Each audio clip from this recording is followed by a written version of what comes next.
Pemirsa, itu tadi keterangan pers dari Dirlantas Polda Metro Jaya terkait dengan kecelakaan yang melibatkan 3 kendaraan di kawasan Jakarta Selatan, di mana satu kendaraan ini menggunakan plat atau nomor polisi Dinas Polri, dan satu pengemudi AS telah ditetapkan sebagai tersangka dalam peristiwa kecelakaan tersebut. Kita ke informasi lain, pemirsa.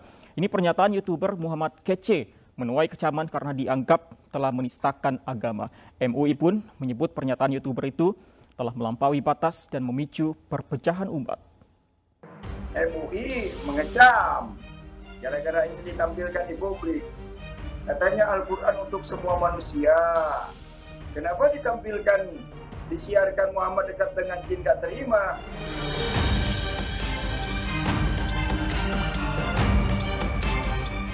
YouTuber Muhammad Kece menuai kecaman setelah melontarkan sejumlah pernyataan kontroversial yang dianggap menistakan agama. Kecaman mulai berdatangan dari berbagai pihak. Bareskrim Polri pun mengaku telah menerima laporan dari masyarakat terkait YouTuber Muhammad Kece. Bahkan Muhammad Kece pun telah mengetahui bahwa dirinya telah dilaporkan ke polisi karena pernyataannya. Cam Muhammad Kece, MUI mengecam gara-gara ini ditampilkan di publik. Katanya Al-Quran untuk semua manusia. Kenapa ditampilkan, disiarkan Muhammad dekat dengan jin gak terima? Gak bisa jawab, lapor polisi. Majelis Ulama Indonesia menilai pernyataan Muhammad Kece telah melampaui batas dan dianggap merendahkan agama dan dapat memicu perpecahan umat. Itu sudah melampaui batas-batas ya, yang menurut saya itu akan sangat-sangat mengganggu kerukunan hidup antar umat beragama di negeri ini. Karena yang bersangkutan menurut saya telah masuk ke rumah orang lain ya, kemudian mengacak-acak rumah orang tersebut gitu.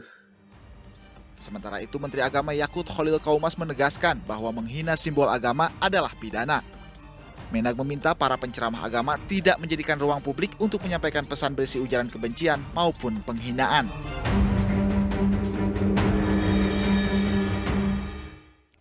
Ya, pemirsa, lalu apa tanggapan Majelis Ulama Indonesia atas dugaan penistaan agama tersebut? Apakah sudah masuk dalam ranah pidana? Dan kami akan bahas bersama Sekjen Majelis Ulama Indonesia, Pak Amir Syah Tambunan, dan pakar hukum pidana Universitas Islam Indonesia UII, Pak Muzakir. Assalamualaikum warahmatullahi wabarakatuh dan selamat sore Pak Muzakir, Pak Amir Syah. Waalaikumsalam warahmatullahi wabarakatuh. Baik Pak, Selamat sore. selamat sore Pak Muzakir. Saya ke Pak Amir Syah dulu. Pak Amir Syah, langkah yang diambil Majelis Ulama Indonesia sejauh ini hanya sekedar mengecam atau akan menempuh jalur hukum, Pak Amir Syah? Ya, baik. Terima kasih para pemirsa, narasumber, saya Pak Muzakir ya. Pertama, kita sangat menyesalkan sekaligus mengecam Muhammad Kece, namanya Muhammad. Orang yang terpuji mestinya ya, tapi justru sebaliknya mengeluarkan kata-kata yang sangat tidak terpuji. Oleh karena itu, karena Indonesia adalah negara hukum, Indonesia negara yang sangat menjunjung tinggi nilai-nilai hukum, maka hukum yang bertujuan untuk mewujudkan rasa keadilan masyarakat dan sekaligus menciptakan rasa aman, nyaman, sudah sepatutnya pihak aparat penegak hukum memproses secara cepat dan tepat, terukur, sehingga bisa menciptakan suasana kehidupan beragama yang aman dan damai. Hal ini perlu kita tegaskan bersama-sama karena Indonesia ini kerukunannya sudah sangat teruji, dan kita merajut kerukunan ini sudah sejak kemerdekaan, bahkan sebelum kemerdekaan ya. Kebetulan kita baru saja memperingati 70 tahun Indonesia merdeka. Jadi jangan karena Muhammad Kece kita terkecoh ya. Karena ini amat sangat membuat umat Islam merasa dilecehkan dengan menyatakan bahwa Nabi Muhammad dengan segala macam pernyataan yang tidak pantas dan menyalahkan ajaran Islam. Saya menduga beliau ini nalar berpikirnya memang tengah menghadapi satu kekacauan ya. Beliau sebelumnya dengan namanya Muhammad, seagama dengan saya, tapi kemudian beliau, saya menduga, pindah agama. Nah, siapa yang merusak jalan pikiran, nalar pikiran beliau, ini perlu ditelusuri dan sekaligus perlu diproses secara hukum agar tidak menimbulkan keresahan di tengah-tengah masyarakat. Dan Menteri Agama juga sudah memberi respon yang tidak pantas. Muhammad Kece ini mengungkapkan pernyataan-pernyataan yang sangat tidak pantas di publik. Kalau dia mengatakan Islam agama untuk semua orang, ya, maka yang dimaksud oleh beliau itu apa sebenarnya? Jadi bukan justru membuat pernyataan-pernyataan yang membuat dirinya bingung dan begitu juga mengganggu kerukunan umat beragama. Baik, Pak Amir Syah, sebelum kita lebih jauh lagi, yang ingin kami konfirmasi, apakah MUI sejauh ini sudah mengambil langkah hukum, Pak?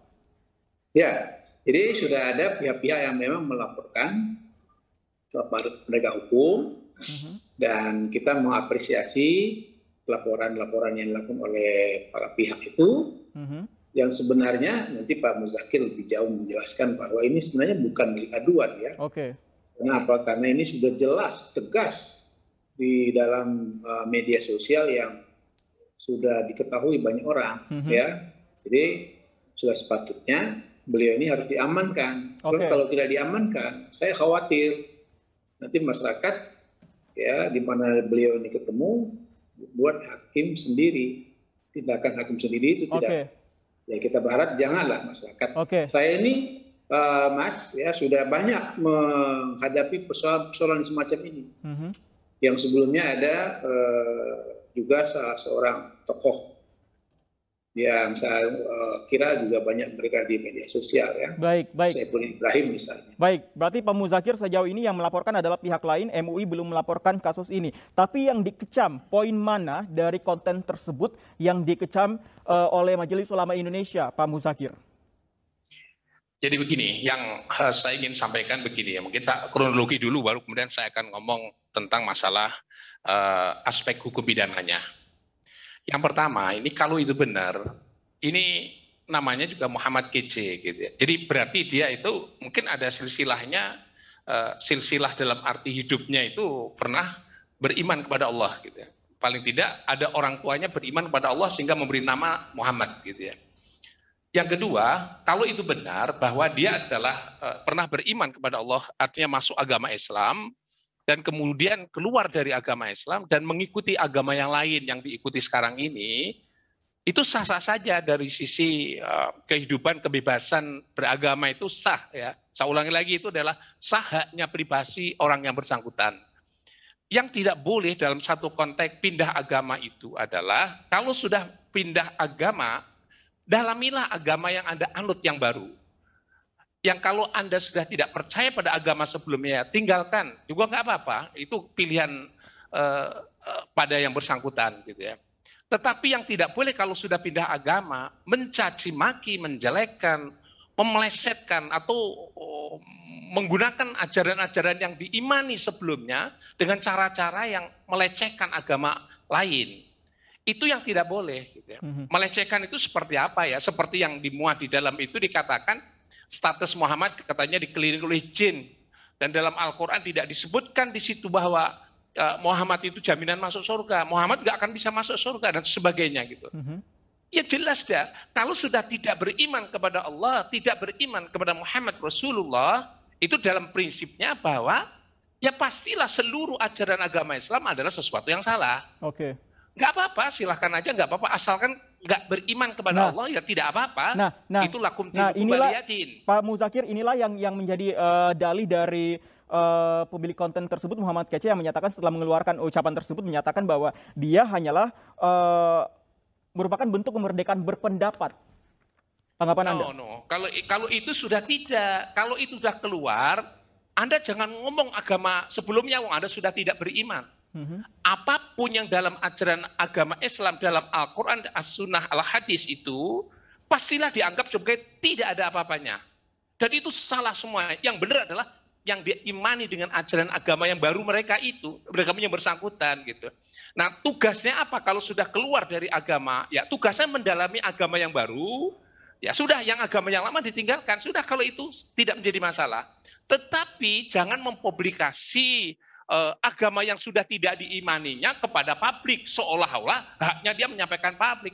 Keliru itu. Menyampaikan hak boleh, menyampaikan pendapat boleh. Baik. Tapi kalau tidak beriman kepada yang bersangkutan, itu salah. Itu sudah memberi penilaian yang salah. Karena apa? Tidak beriman. Sementara yang umat Islam yang beriman kepada ajaran Al-Quran, ajaran Muhammad Rasulullah Sallallahu Alaihi Wasallam, maka harus dihargai dia. Ketika masuk di situ, itulah yang menurut saya dari sisi ajaran agama dalam hukum Indonesia dimuat di dalam pasal 156 huruf A KUHP. Gitu.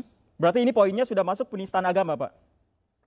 Menurut saya sudah masuk, ya. Dia tidak bisa beralasan bahwa katanya Islam itu untuk semua umat. Memang untuk semua umat bisa aja siapa, tapi kan dipelajari bukan dihina, gitu. Jadi menghina dengan mempelajari berbeda. Mau beriman silahkan, tidak beriman juga tidak apa-apa. Kalau sudah tidak beriman ya tidak percaya, monggo saja nggak apa-apa. Tapi syaratnya satu, jangan melecehkan pada yang diimani oleh orang lain gitu. Sehingga kalau itu diimani oleh orang lain, agamanya lain, yang ikuti agama Islam, itu sudah namanya menghina ajaran agama Islam.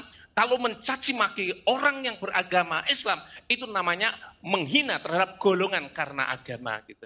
Baik, penghinaan agama Islam. Pak Amir Syah, poin mana yang dari MUI dinilai sangat keluar dari jalur dan juga menistakan agama Islam, Pak Amir Syah?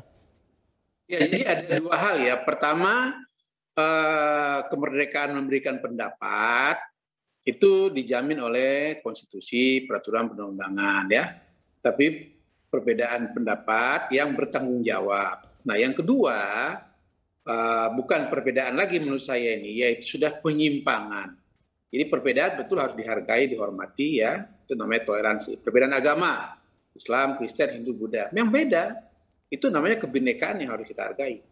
Tapi sebaliknya, itu namanya Muhammad Kece bukan lagi perbedaan pendapat, tapi penyimpangan ya, pikiran, pendapat, karena dia melecehkan Nabi Muhammad Rasulullah SAW. Nabi Muhammad itu kan adalah Nabi dan Rasulnya dalam keyakinan umat Islam. Ketika ada orang yang melecehkan, menghina, menyebarluaskan kebencian sesuai Undang-Undang PNPS nomor 165, 165A itu, maka itu masuk dikategorikan penyalahgunaan dan penodaan agama. Nah, bagaimana mekanismenya? Tentu aparat penegak hukum lah nanti, para ahli pidana yang akan memberikan keterangan, termasuk bahasa dan lain-lain sebagainya. Nah, oleh karena itu, Majelis Ulama Indonesia sekali lagi menghimbau kepada banyak pihak ya, berhati-hatilah menyampaikan pendapat, bukan sekedar perbedaan tadi ya, tapi ini masuk kategori penyimpangan karena menyimpang dari pokok norma-norma keyakinan dalam beragama. Baik, masuk dalam kategori masuk dalam kategori penyimpangan. Mungkin Pak Amir Syah sore ini bisa juga menjadi kesempatan untuk meluruskan kembali yang dinyatakan bahwa apa yang disampaikan dalam konten Muhammad Kece tersebut adalah tidak sesuai. Mungkin bisa Anda benarkan misalnya poin dari yang dikatakan oleh Muhammad Kece bahwa kitab kuning ini membingungkan umat. Mungkin bisa Anda luruskan terkait hal ini, Pak Amir Syah? Ya, misalnya begini ya. Setelah MUI, beberapa tokoh MUI mengeluarkan kecaman itu ya, itu kan ada di surat 72, surat Jin ya, ayat 19. Itu kan dia ungkapkan itu ya, yang artinya di situ secara jelas dan tegas, dan sesungguhnya ketika hamba, yaitu hamba yang dimaksud sini adalah Nabi Muhammad Rasulullah SAW, itu ketika ingin beribadah, menegakkan sholat, maka kemudian jin, ya di situ disebutkan jin datang berbondong-bondong, ya maksudnya di situ sebenarnya ada asbabun nuzulnya itu ya, yaitu mereka jin-jin itu berdesak-desakan mengurumuninya. Tapi Muhammad Kece mensalahpahami makna ayat ini ya, Quran surat Jin Surat 19 ayat 9. Jadi apa artinya di sini? Yang dimaksud di sini adalah dalam surat Jin ayat 19 ini, para jin itu ingin mendengarkan betapa sahdunya Rasulullah SAW untuk mendengarkan Rasulullah membaca ayat itu. Tapi Muhammad Kece justru memberikan penafsiran yang sembrono, ya. Nah, inilah yang kemudian seperti yang dikatakan oleh Dr. Muzakir tadi, ketika dia sudah tidak lagi beragama Islam, tidak boleh secara internum mengurusi agama yang dimana Islam itu punya kaedah, aturan, penafsiran yang tidak boleh serampangan menjelaskan ayat-ayat tertentu, ya. Nah, begitu juga terhadap bagaimana dia memberikan pemahaman terhadap Nabi Muhammad Rasulullah SAW. Ya, ini yang saya katakan di awal tadi. Tampaknya di dalam pikirannya si Muhammad Kece ini ada kebingungan, ya, ada kekacauan berpikir, ada nalar yang tidak lurus, logika yang tidak lurus dalam memahami ajaran agama, di mana sebelumnya dia beragama Islam, kemudian pindah agama. Dan itu yang saya maksud tadi, agar agama yang kita pelajari itu betul-betul mampu menciptakan suasana kehidupan beragama yang aman dan damai. Jadi bukan sebaliknya, ya, membuat kacau pemikirannya, kemudian membuat orang resah. Ini harus diproses secara hukum. Baik, Pak Amir Syah, saya tanyakan ke Pak Muzakir. Pak Muzakir, bagaimana jika pemilik konten tersebut memang kembali lagi dia berdalih bahwa ketika dia memeluk agama sebelumnya, memang penafsiran dia terhadap satu ayat memang seperti itu. Apakah ini tetap tidak benar di mata hukum dengan interpretasi yang misalnya dinyatakan oleh MUI salah? Begitu Pak Muzakir. Ya begini, ya kalau dia masih beragama Islam, barangkali bisa dipanggil majelis ulama, akan diperjelas, pertegas, dan didiskusikanlah dengan majelis ulama. Tapi kalau dia sudah keluar dari agama Islam, ya sudah, gitulah. Mau tafsir apapun dia, ya istilah bahasanya, kata kuncinya tidak beriman dari Al-Quran, ya sudah, selesai aja gitu. Jadi istilah bahasanya kalau sudah tidak beriman, tinggalkanlah 100% gitu. Kalau memang tidak beriman. Jadi jangan terus masuk mengungkit-ungkit ajaran itu lagi gitu ya. Tapi kalau Anda misalnya memperdalami agama yang barunya, ya monggo saja, itu silakan. Jadi disinilah namanya dalam konteks ini kebebasan memilih dan kebebasan beriman pada masing-masing. Tapi kalau sudah beriman, maka dia akan terikat dengan imannya itu, gitu ya. Jadi kalau sudah keluar, ya sudahlah. Karena apapun yang diucapkan kalau zaman dahulu, yaitu masa lalunya, sudah dikubur aja, sudah, gitu ya. Kecuali kalau balik lagi imannya kepada Islam lagi, ya monggo akan dibuka selebar-lebarnya. Kalau misalnya ada kurang jelas, pastilah akan diperjelas. Ya. Nah, oleh sebab itu, mudahnya kita dalam konteks bernegara kita Indonesia itu, ya sudah, iman aja yang satu itu, taati sudah. Kalau sudah beriman sini terus masih nyaci maki, dulu ajaran yang dia menganggap bahwa itu tidak benar, gak usah. Itu sudah melampaui daripada kewenangan yang dia sudah tidak beriman, masih ngomong-ngomong yang sesuatu yang tidak diimani. Itulah yang tidak boleh di dalam pasal 156 huruf A KUHP. Gitu. Baik, Pak Muzakir, kalau tidak salah tahun 2017 ini Kementerian Agama sempat mengeluarkan aturan mengenai koridor-koridor seorang penceramah atau yang mengeluarkan informasi atau pendapat terkait dengan satu agama, ada koridor-koridor khusus termasuk SARA. Sebenarnya aturan yang dikeluarkan Kementerian Agama ini sudah cukup kuatkah untuk membatasi agar seseorang yang menyatakan bahwa dia tidak lagi menggunakan dalih bahwa dia mengeluarkan pendapat? Apakah aturan hukumnya ini sudah cukup membatasi, Pak Muzakir? Ya, saya ingin sampaikan begini, itu aturan-aturan yang sebenarnya dulu disepakati seperti itu agar supaya ya nggak lompat pagar lah masuk pekarangan orang lain gitu ya. Maksudnya apa? Maksudnya ya kebebasan beragama itu boleh, kebebasan berpendapat boleh. Tapi pendapat yang bebas itu harus pendapat sesuai dengan koridor-koridor agamanya kalau dalam konteks agama gitu ya. Misalnya yang beragama Islam mencari pendapat yang lebih mendalam dan sebagainya, monggo itu bagus. Mungkin agama yang lain juga sama, monggo itu bagus gitu ya. Tetapi yang tidak boleh adalah, tadi saya sudah sampaikan, jangan lompat pagar orang lain. Gitu. Ini penting yang ingin saya maksudkan adalah, jadi kalau ceramah agama, kalau menjalani agama yang dia ikuti, ya, dalamilah sendiri. andai kata dia ada perbandingan agama misalnya begitu, ya perbandingan agama asalkan dipelajari dalam konteks internal agama mereka, no problem. Karena untuk memberi keyakinan kepada yang bersangkutan tidak menjadi masalah. Gitu. Tapi itu jangan dipublikasi karena ranahnya itu hanya ranah internal agama yang bersangkutan. Domainnya domain agama yang bersangkutan. Sehingga menjadi enak dalam bernegara Republik Indonesia. Saya ingatkan dulu, ini pernah diuji di Mahkamah Konstitusi. Gitu ya. Kami berjibaku luar biasa pada saat itu. Saya ingin merawat Republik Indonesia dalam konteks keberagaman. Keberagaman dalam konteks negara kesatuan beragama. Beda agama, monggo silahkan mari kita sama-sama. Tapi harus dalam satu konteks negara kesatuan Republik Indonesia. Sehingga pasal ini diperlukan. Dulu pernah ada yang meminta supaya dihapus. Kalau dihapus juga tidak menjadi masalah. Tapi konsekuensinya kalau terjadi kayak begini ini, nanti diselesaikan oleh agama Islam. Karena dia menghina agama Islam. Negara tidak perlu campur tangan. Kan kurang bagus gitu. Baik, ya, sebenarnya sebenarnya koridor hukumnya sudah cukup jelas seperti yang sudah Anda sampaikan. Saya ke Pak Amirsyah. Pak Amirsyah, ada imbauan sedikit saja mungkin kepada mungkin mereka yang merupakan atau pembuat konten misalnya atau mungkin penceramah yang agar tidak terjadi lagi kasus-kasus seperti ini.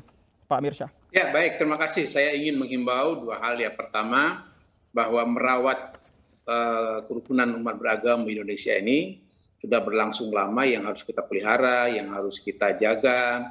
Memelihara dan menjaga ini harus semua pemuka, penganut agama, bahkan semua pihak.